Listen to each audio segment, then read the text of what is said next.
करमदार बेला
हर मुंह के भार पे ढेले मोहा गिरथे। देख यह सही बात है। जब मोहा फर में खड़े रखे पेड़ में तो देखबे वो मुंह के भारी से टपकते। वो इसने अक्सर दरुहल देखे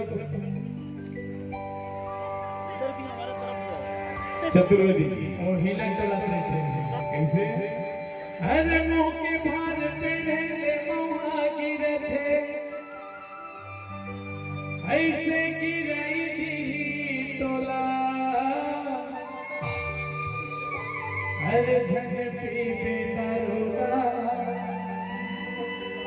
तोड़ दी ही जिंदगी के डेरा। हर मुंह के भार पे ढेले मोहा गिरथे। मुंह के भार पे ढेले मोहा गिरथे। ऐसे गिरई दी तोला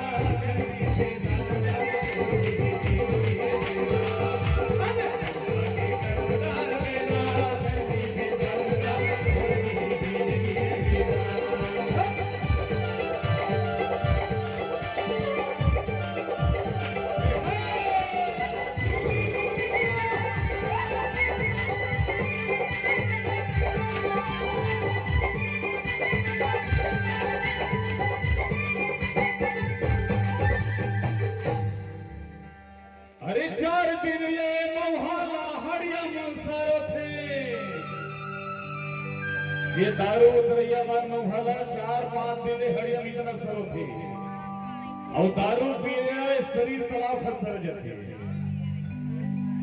अरे 4 दिन ये मोहाला हड़िया मंसारो थे। 4 दिन ये मोहाला हड़िया मंसारो थे। वैसे दारू ही नहीं तोला